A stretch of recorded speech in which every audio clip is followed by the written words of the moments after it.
जय श्रीराम. माझं नाव तेजस तुंगार आणि तुम्ही बघत आहात महाप्रपंच. मित्रांनो, संजय राऊत म्हणजेच आपले भोंगाराव म्हणजेच आपल्या कोमटरावांचा थोडक्यात धक्का पुरुषाचा घरगडी हा सातत्याने माणूस बरळतच असतो आणि सकाळी 9चा भोंगा काही थांबायचं नाव घेत नाही बाबा. बरं, सकाळी 9चा भोंगा वाजायला सुरुवात झाली की अनेकांचे टीव्ही बंद होतात, अनेकांच्या मोबाईलवरचे युट्यूबवरचे व्हिडिओज चालले जातात म्हणजे लोकच हाकलून देतात. मला नको यार, सकाळी सकाळी एक उठा ऐकत बसायचं, आता दिवसाची कुठे वाट लावून घेता, अशा लोकांच्या भावना आहेत हो. आमच्या असंख्य व्हिडिओज मध्ये लोकांनी अशा कमेंट केलेल्या आहे. इतके लोक कंटाळले या माणसाला. मात्र हा माणूस कधीच सुधारणार नाहीये, कारण ह्या अगोदर आम्ही सरळ बोललेलो आहोत की एक वेळ पाईपमध्ये घातलेलं कुत्र्याचं शेपूट सरळ होऊ शकतं. प्रयत्नांती परमेश्वर अशी म्हण आहे. तसा प्रयत्न जर कुत्र्याच्या बाबतीत केला तर ते होऊ शकतं. एक वेळ कुत्र्याचं शेपूट सरळ होईल. संजय राऊतांची जीभ 7 जन्म जरी पाईपात घातली तरी ती सरळ राहणारच नाही, ती वाकडीच राहणार आणि ती बरळतच राहणार, असं आमचं ठाम मत आहे. आता परत मूळ मुद्द्याला, मूळ विषयाला सुरुवात करण्या अगोदर आठवण करून देतो, या व्हिडिओच्या शेवटी सुद्धा आम्ही प्रपंच परिवाराच्या एक व्हॉट्सअप क्रमांक दिलेला आहे 8855099843. तर त्यावर संपर्क करा आणि प्रपंच परिवाराचे सदस्य संघटक बनून परिवार वाढवण्याला मदत करा. महत्वाचा मुद्दा हा आहे की या भोंगा राऊतांवर व्हिडिओ का बनवायचा, असा प्रश्न अनेकांना पडतो. तर अनेकांनी आमचे आधीचे व्हिडिओज ज्यांनी बघितलेले आहेत त्यांना माहीत असेल की आम्ही एक गोष्ट मध्ये सांगितलेली होती की एखादा माणूस नवीन घर घेतो, नवीन गाडी घेतो, तेव्हा त्या घराला किंवा त्या गाडीला आपण काळी बाहुली बांधतोय का, तर नजर लागू नये म्हणून. त्याचप्रमाणे तुमच्या ह्या लाडक्या युट्यूब चॅनलच्या म्हणजे महाप्रपंचच्या या चांगल्या कामाला नजर लागू नये म्हणून भोंगा राऊतांच्या ह्या काळ्या बाहुल्या रूपी व्हिडिओचा अधूनमधून साक्षात्कार करावा लागतो. म्हणून आज परत एकदा भोंगा राऊतांवर व्हिडिओ. तर ह्या भोंगा राऊतांचं असं विधान आहे की महाराष्ट्रामधली राजकीय संस्कृती खालावत चाललेली आहे, किंबहुना ती पूर्णपणे खालावलेली आहे आणि राजकीय सभ्यतापणामध्येच उरलेली नाहीये, राजकीय सलोखापणामध्येच उरलेला नाहीये. मात्र राजकीय सलोखा असणं खूप गरजेचं आहे. बरं, हे का बोललेत असं, कारण मध्यंतरी देवेंद्र फडणवीस यांनी एक विधान केलं होतं. ते काय विधान होतं, तर राजकीय संवाद कमी झालाय गेल्या काही वर्षांमध्ये. ही महाराष्ट्राच्या राजकारणाच्या दृष्टिकोनातून चांगली गोष्ट नाहीये, असं देवेंद्र फडणवीस यांनी मत व्यक्त केलं होतं. आणि त्यांचं म्हणणं असं होतं की विरोधक असोत किंवा सत्ताधारी असोत यांच्यामध्ये संवाद असणं गरजेचं आहे. मात्र हा संवाद तुटलेला आहे. आता हा का तुटला, कसा तुटला, याची कारणं खूप वेगवेगळी आहेत. त्यावर एक स्वतंत्र व्हिडिओ नंतर करू आपण. पण देवेंद्र फडणवीस यांचं हे मत अत्यंत योग्य आहे. संवाद तुटणं हे अत्यंत चूक. मात्र यावर भोंगा राऊत जर बोलले नाहीत तर आश्चर्य. भोंगा राऊत काय बोलले की हो संवाद तर झालाच पाहिजे, पण त्यासोबतच राजकीय संस्कृती देखील टिकली पाहिजे, राजकीय सभ्यता देखील टिकली पाहिजे. एकमेकांबद्दल बोलत असताना आपण आदरयुक्तच बोललो पाहिजे. कोण बोलतात? भोंगा राऊत. आता यांच्याच सभ्यतेचे आणि यांच्याच संस्कृतीचे काही व्हिडिओ क्लिप्स आम्ही तुम्हाला दाखवतो, त्या आधी बघून घ्या, मग आपण वाटल्यास तर परत यावर थोडंसं बोलूया. पण एकदा ह्या व्हिडिओ क्लिप्स आज मी 2-3च आहेत, तेवढ्या प्लीज एकदा बघून घ्या, छोट्या छोट्या. कोण ठेव का कोण ठेव नाही असं का करायचं नाही. हाऊ ठेव अरे गात मला शिकवते का तू? ऐकून घेतो म्हणून तू काय समजतेस का मला? माझ्या नादाला लागायचं नाही, तुला परत सांगतो मी. हे चेक करून ठेव. I am not interested in talking to you. हे रेकॉर्ड कर आणि पोलिसात घेऊन जा, तुला दादीला जा. आय एम नॉट यू ना, दॅट्स व्हाय. खोटं बोलतो. मला माझी कॉलर पकडते का? माझी कॉलर पकडे लायकी आहे का तुझी? आहे. चल ती लायकी तुला दाखवेन, थांब जरा थोडे दिवस थांब. हो I मला will show your माहिती. लायकी. I know your plan. I will show your लायकी. You wait and watch now. I know your plan. अरे तुला प्लीज गो अहेड. 1 मिनिट बोलतोय आणि मला लँडचे कागद ट्रान्सफर करायचे. आयदर यू ट्रान्सपोर्ट सुजितने. निर्लज्ज बाई आहे, निर्लज्ज. नमक हराम हा शब्द कापायचा नाही. निर्लज्ज हा अनपार्लमेंटरी शब्द नाही आहे. नमक हराम हा अनपार्लमेंटरी शब्द नाही आहे. ते तुम्ही ते फुल्या बिल्या दाखवता ना, काय बिग बिग का म्हणता ते. इंदिरा गांधी से परमिशन ली है केसीआर से मिलने के लिए शरद पवार जी और उद्धव ठाकरे ने, क्योंकि पिछली बार ममता बनर्जी आई थी तो सोनिया गांधी ने कुछ कहा था, तो उसके बाद ये किसने कहा है? किरीट सुमैया. कौन है ये? कौन है? मुझे मालूम है. ऐसे बहुत है इस देश में, और हर चूहे के ऊपर शिवसेना या देश की राजनीति के बारे में. नहीं, क्या आपकी सरकार है, क्या आप कानून के खिलाफ आप कोई कदम उठाएंगे? क्या होता है कानून? वो लड़की ने जो बात किया वो कानून के रिस्पेक्ट है क्या? आप क्या वो लड़की की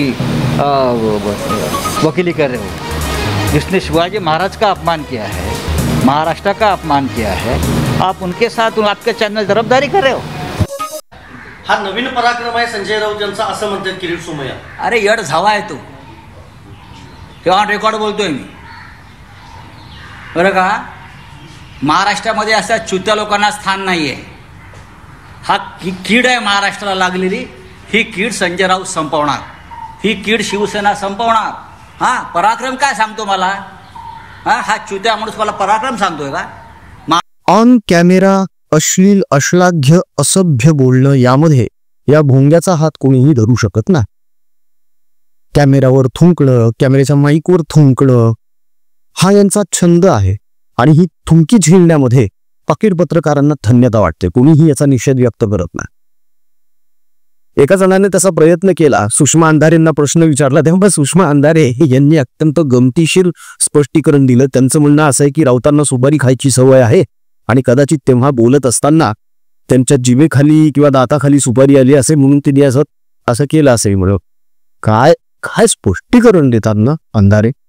कडक मानलं पाहिजे असं की इतकं अचाट धैर्य उठून येतं या लोकांमध्ये, इतकं धडधडीत खोटं बोलण्याचं. यांनी कधी बघितलं सुपारी खाताना राऊतांना? राऊत गंजेडी आहे, राऊत नशेडी आहे, हे सगळ्या जगाला माहिती आहे. असं म्हणणं आहे का यांचं की गांजा जास्त झालेला होता त्यामुळे त्यांना सतत तोंडातली विष्ठा बाहेर टाकावी लागत होती? मग असं जर सांगितलं असतं तर एक वेळ लोकांना पटेल. ते दाताखाली जीव आली आणि म्हणून ते थुंकले. शी, असं कुठं कारण असतं का हो? कोणाकोणाच्या दाताखाली जीव आली म्हणून थुंकतो आपण? कोणीतरी थुंकलेलं आहे का आजपर्यंत? ह्या स्वतः तरी असं केलंय का ह्यांनी स्वतः तरी की दाताखाली बोलता बोलता जीव आली म्हणून थुंकले? असं होऊ शकतं का कधी? ना. पण हे लोक सारवासारव करण्यामध्ये काहीही बेताळपणा करू शकतात. एकतर ह्यांना कसला दरबंद नाहीये. स्वतःच म्हण आहे, चांगली म्हण आहे अशा लोकांसाठी मराठीमध्ये, चुलीपाशी हागायचं आणि अन्न नासलं म्हणून रडायचं. ज्याला आता अर्थ कळेल ना त्याला बरोबर कळेल याचा अर्थ. हे स्वतःच काहीतरी बेताल विधानं करणार आणि नंतर स्वतःच बोंबा मारत बसणार की बघा बघा बघा आमच्यावर टीका होती. हो, म्हणीचा अर्थ लक्षात आला तो असा आहे. तर राऊतांच्या या सगळ्या बोलण्यावर किंवा त्यांनी जो अनाहूत सल्ला देवेंद्र फडणवीस यांना दिलेला आहे, त्या अनाहूत सल्ल्यावर माननीय मुख्यमंत्री श्री देवेंद्र फडणवीस यांनी जोरदार टोला लगावलेला आहे. तो व्हिडिओ नक्की बघा मित्रांनो, मजा येईल तुम्हाला. बघूया देवेंद्र फडणवीस भोंगा राऊतांची लायकी कशी काढतात. सोबत येतील अशी चर्चा पुन्हा एकदा रंगाला. त्याच्यावर मी काही बोलू शकत नाही, पण राज्यामध्ये कोणीही कोणाशी सुसंवाद करत असेल तर मी त्याचं स्वागत करेन. विसंवाद असू नये, सुसंवाद असला पाहिजे. या संदर्भात कोणाचं दुमत असू शकत नाही. त्यामुळे निश्चितपणे सगळ्यांनी सुसंवाद करावा आणि आपणही सगळ्यांनी मिळून 9 वाजताच्या भोंग्याला सुसंवाद कसा करायचा हे जर शिकवलं तर राज्यातली संवादाची परिस्थिती सुधारेल. जसं 50% त्याचे दोषी ते आहेत तसे 50% तुम्ही पण दोषी. मित्रांनो, भोंगा राऊत हे खरंच भंपक आहेत. आणि ज्याप्रमाणे देवेंद्र फडणवीस बोललेले आहेत की संस्कृतीची भाषा सगळ्यात अगोदर भोंगा राऊतांनाच शिकवा, त्यांना जास्त गरज आहे ह्या गोष्टीची, आणि हे खरं विधान आहे. या बाबतीमध्ये आमचं देवेंद्र फडणवीस यांना पूर्ण समर्थन आहे की या भोंग्याला संस्कृतीची भाषा, सभ्य भाषा शिकवण्यासाठी पुन्हा एकदा अर्थरोड दाखवा. पत्राचाळ घोटाळ्यामध्ये नेमकं काय घडलेलं आहे आणि यांना जामीन कसा मिळाला हे सगळं सुद्धा एकदा बाहेर यायलाच पाहिजे मित्रांनो. खिचडीचा घोटाळा सुद्धा अजून संपलेला नाही आहे. यांचा तो आदित्य कोठारेचा जो स्वीय सहाय्यक सूरज चव्हाण तो जामिनावर बाहेर आलाय, निर्दोष मुक्त होऊन नाही आलेला तो, आणि जवळपास 1.5 वर्ष शिक्षा भोगून आलाय अर्थरोडला. तर यांना अर्थरोड हीच जागा आहे यांची संस्कृती सुधारवण्यासाठी किंवा यांना सभ्यता शिकवण्यासाठी. अशाच जागी पाठवावं पाठशाळेमध्ये किंवा महाविद्यालयामध्ये ना. यांचं महाविद्यालय तेच आहे. तेव्हा वाट बघूया यांना कधी सभ्यता शिकवली जाते, यांना कधी संस्कृतीची जाणीव होते याची. तोपर्यंत आपण आपली काळजी घेऊया. राजकारणाच्या ज्या काही घडामोडी आहेत त्या जशा आहेत तशा तुमच्यापर्यंत पोहोचवण्यामध्ये आम्ही पूर्ण प्रयत्न करत आहोत. तुम्ही सुद्धा चॅनलला जास्तीत जास्त सबस्क्राईब करा, आपल्या मित्रपरिवारामध्ये शेअर सुद्धा करा. मित्रांनो, प्रपंच परिवाराचे सदस्य बनण्यासाठी 8855099843 या नंबरवर आम्हाला संपर्क करा. आपल्याला परिवार वाढवायचा आहे. परिवाराचे उपक्रम आपल्या सदस्यांपर्यंत आणि सगळ्या संघटकांपर्यंत, सभासदांपर्यंत आपल्याला पोहोचवायचे. ज्यासाठी आपल्याला खूप मोठी यंत्रणा राबवायची आहे. यासाठी खूप पाठबळ लागणार आहे, सहकार्य लागणार आहे. म्हणून पुन्हा पुन्हा विनंती आहे की जास्तीत जास्त प्रमाणामध्ये परिवार वाढवण्यासाठी सहकार्य करा. प्रभू श्री रामांच्या आशीर्वादाने हे निश्चितच कार्य पूर्ण होईल असा आम्हाला ठाम विश्वास आहे. या व्हिडिओच्या डिस्क्रिप्शन बॉक्समध्ये प्रभू श्री रामांच्या मूळ पवित्र राम भजनाच्या व्हिडिओची लिंक दिलेली आहे. लिंकला क्लिक करा. प्रभू श्री रामांचं हे मूळ पवित्र राम भजन नक्की ऐका. आपल्या पुढच्या पिढीला सुद्धा ऐकवा. ही काळाची गरज आहे आणि आपली नैतिक जबाबदारी सुद्धा आहे. हिंदू प्रपंच, महाप्रपंच या दोन्ही युट्यूब चॅनलला नक्की सबस्क्राईब करा. बेल आयकॉन पण प्रेस करा, म्हणजे दोन्ही युट्यूब चॅनलवरचे व्हिडिओज वेळोवेळी तुमच्यापर्यंत पोहोचत राहतील. महत्वाची गोष्ट ही की आमचा कमेंट बॉक्स तुमच्या प्रतिक्रियांसाठी उतावीळ झालाय, तेव्हा पटापट कमेंट्स करायला सुरुवात करा. राजकीय बातम्या, राजकीय घडामोडी आणि राजकीय अपडेट्स रंगतदार पद्धतीने जाणून घेण्यासाठी बघत रहा महाप्रपंच. पुन्हा भेटूया पुढच्या व्हिडिओमध्ये. जय हिंद, जय महाराष्ट्र, वंदे मातरम, जय शिवराय, जय शंभूराजे, जय भवानी, जय जगदंब, भारत माता की जय. जय श्रीराम. रघुपति राघव राजा राम, पतित पावन सीताराम. रघुपति राघव राजा राम, पतित पावन सीताराम. रघुपति राघव राजा राम, पतित पावन सीताराम. सुंदर विग्रह मेघ श्याम, गंगा तुलसी शालिग्राम. सुंदर विग्रह